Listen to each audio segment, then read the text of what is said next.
तो हमारा अगला वर्ड है रेस्टिव।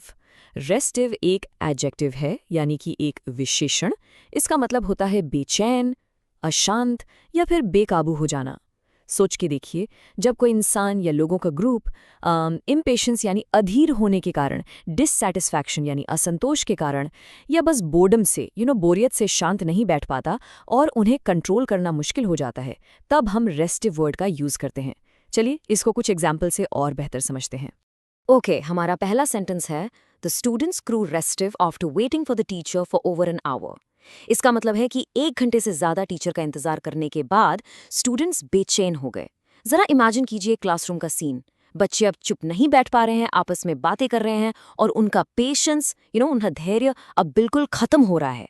तो ये तो हुई एक छोटी सी सिचुएशन। अब देखते हैं जब एक बड़ी भीड़ रेस्टिव होती है तो क्या होता है। हमारा दूसरा सेंटेंस है as the protest continued the restive crowd began to chant louder. इसका मतलब है जैसे जैसे विरोध प्रदर्शन आगे बढ़ा, वो बेचैन भीड़ और जोर से नारे लगाने लगी। यहाँ रेस्टिव शब्द ये दिखा रहा है कि भीड़ में असंतोष और बेचैनी बढ़ती जा रही थी और वो और ज्यादा आक्रामक और बेकाबू हो रही थी। अब इस वर्ड को एक और भी बड़े स्केल पर देखते हैं। इस तीसरे एग्जाम्पल में पूरी जनता की बात हो रही है। सेंटेंस है the government was concerned about the increasingly restive population in the northern provinces. इसका मतलब हुआ कि सरकार उत्तरी प्रांतों में बढ़ती हुई अशांत जनता को लेकर काफी चिंतित थी।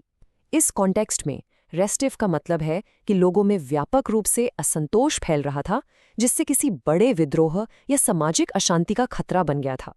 अच्छा, अब देखते हैं कि ये वर्ड न्यूज़ या फॉर्मल राइटिंग में कैसे यूज होता है। यहाँ द ग्लोबल टाइम्स का एक कोट है, after months of lockdown the population grew restive demanding a return to normalcy.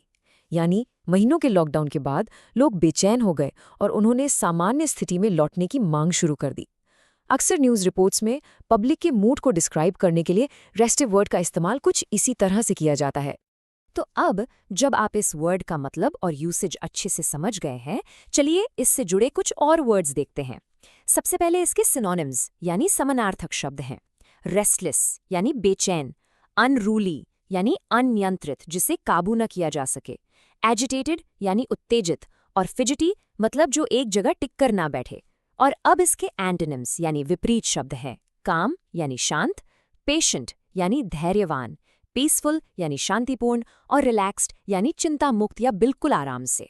बस आज के लिए इतना ही। मिलते हैं नेक्स्ट वीडियो में। Happy learning. Bye bye.